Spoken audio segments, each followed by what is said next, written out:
आते हैं मथुरा की बेटी और गोकुल की का नाम है माखन चूर। जय फेना फेना भगवान का जन्म हुआ ना, तो गोकुल में भगवान का क्या हुआ, लालन पालन 11 साल और 5 मंदिर, यही भगवान खेले कूदे बड़े हुए। ये यहाँ का स्कूल है, जो बच्चे होते हैं ना अनाथ, उनका रहने का, पढ़ाई का, लिखाई का सब चलता है मंदिर से। सब नाम देख रहे हैं ना पत्थर शिला में, सब किसका नाम है, भक्तों का।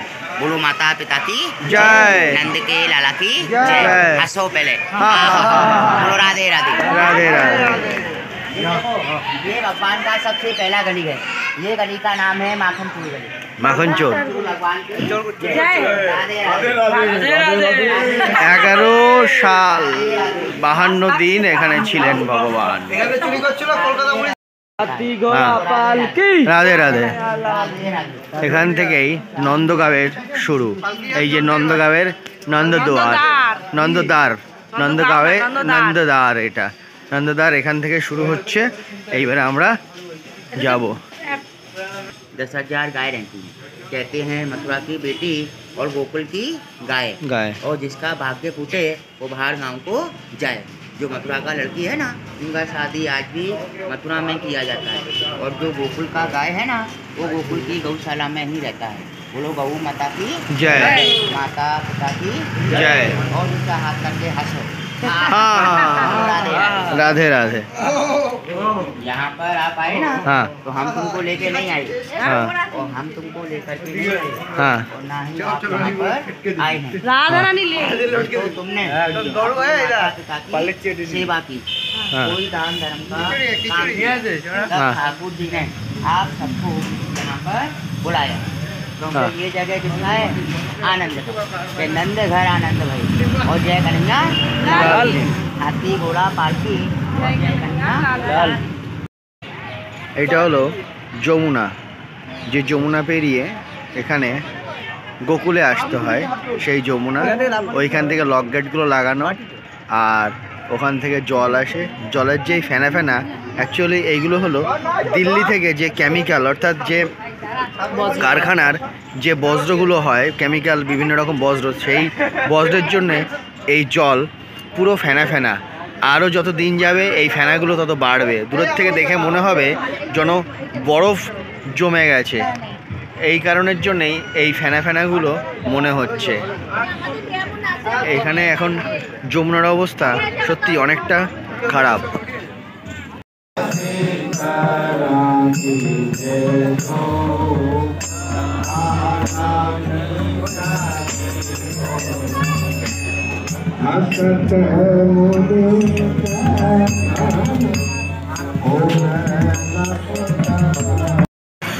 আমরা এখন এসছি রমন রেতিতে।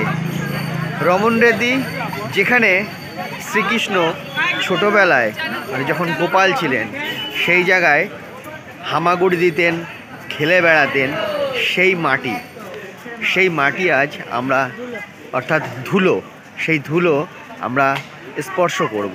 এই রমন রেতি, ব্রজর ধুলো মেখে আমরা একটু পুণ্য অর্জন করব।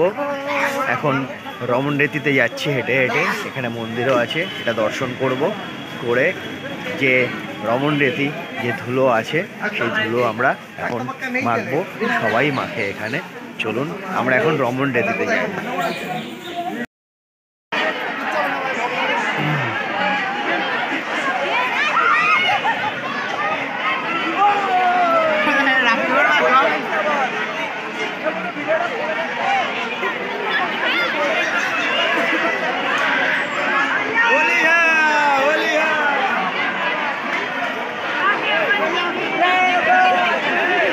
জয় ব্রজবাসী সবাই এইখানে ধুলো খেলা করছে, কারণ এইটা হলো শ্রীকৃষ্ণ এই মাটিতেই গড়াগড়ি খেতেন, এই মাটিতেই ধুলো মাখতেন। সেই মাটি সবাই কত আনন্দে, মহা আনন্দে সেই ধুলো মাখছে।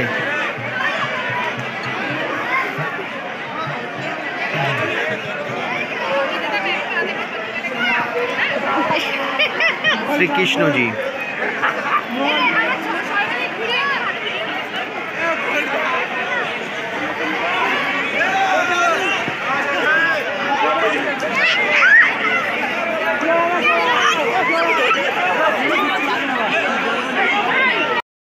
ওটা শর্ট, এটা বড়।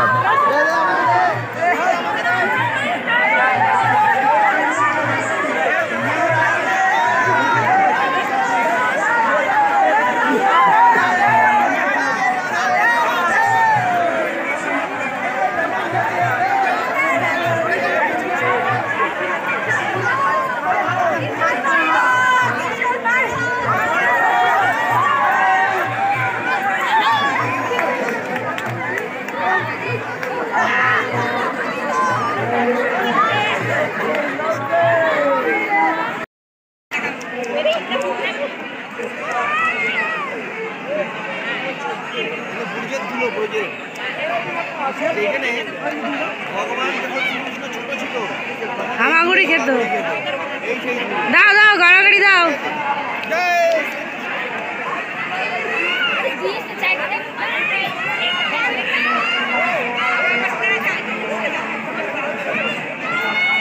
রাধা রানী কি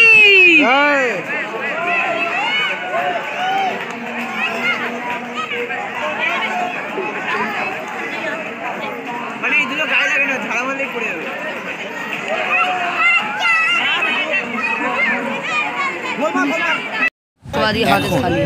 যেই হরিণগুলোকে আমরা দানা খাওয়াচ্ছি, সেই হরিণগুলো ঠিক রমণরীতি যে মন্দির আছে, ঠিক মন্দিরের বিপরীত দিকেই এই হরিণ শাবক আরও বিভিন্ন প্রাণী রাখা আছে।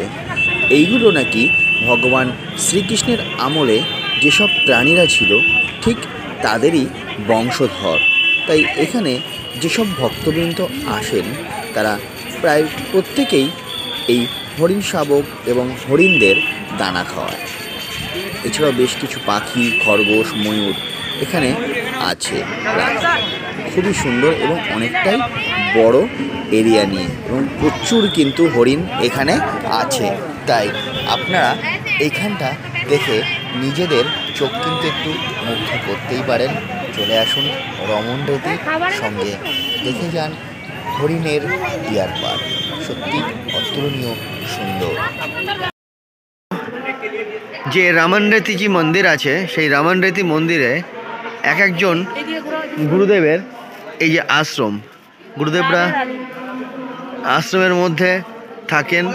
ছোট্ট ছোট্ট কুটির করা আছে, প্রত্যেকটা কুটির একটা একটা কিন্তু গুরুদেবদের জন্যে। এইখানেই কিন্তু তাদের বাসস্থান, খুব সুন্দর করা। এখানে প্রত্যেকটা ঋষিজির সুন্দর সুন্দর করে কুটির করা আছে, এক একটা ঋষির নাম অনুযায়ী এই কুটিরের ঘরগুলো করা আছে।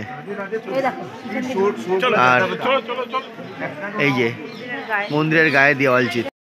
আমরা বৃন্দাবনে গোবর্ধন পর্বত পরিক্রমায় আসবো, মানে 84 কোষ পরিক্রমায় আসবো, তখন আপনারা সবচেয়ে মজার ব্যাপার 1.5 কিলোমিটার মতো রাজস্থান রাজ্যে, অর্থাৎ রাজস্থানের বর্ডার একটা রাস্তা ঘেঁষে আমরা পাস করব। সেটা কিন্তু এইটা এখন আমরা যেখানে দাঁড়িয়ে রয়েছি রাজস্থানের মধ্যে, মানে এখানকার মানুষজন গাড়ির নাম্বার প্লেটগুলো কিছু ইউপিরই বেশিরভাগ দেখবেন, কারণ এখানে যত টোটো আছে সব নাম্বার প্লেট কিন্তু ইউপির আছে, আর অটোগুলো ইউপির। কারণ উত্তরপ্রদেশ রাজ্যে কিন্তু ব্রজধাম, সেখান থেকে আমরা এসছি এখন গোবর্ধন। তা গোবর্ধনে কিন্তু পুরোপুরি ইউপির, মানে উত্তরপ্রদেশের। আর বাদ বাকি যেটুকু 1.5 কিলোমিটার মতন আমরা অর্থাৎ রাজস্থানের মধ্যে প্রবেশ করে সেটা চলে যাব ঘেঁষে। তার জন্য এখানে রাজস্থানের গাড়ি বেশি একটা দেখা যাবে না, উত্তরপ্রদেশের গাড়ি বেশি দেখা যাবে। এটাই হলো এখানকার মেইন ব্যাপার। এই মন্দিরটা ভগবান শ্রীকৃষ্ণের সখান। তো এই মন্দিরটা কিন্তু রাজস্থানের মধ্যে পড়ে, মানে উত্তরপ্রদেশে যখন বৃন্দাবন ধামে আসবেন তখন এইটা কিন্তু রাজস্থান ধামের মধ্যেই পড়বে। রাজস্থানের কিছুটা এরিয়া 1.5 কিলোমিটার মতন। হ্যাঁ, তো সেই জায়গাটা আমরা রাজস্থানে এসেছি।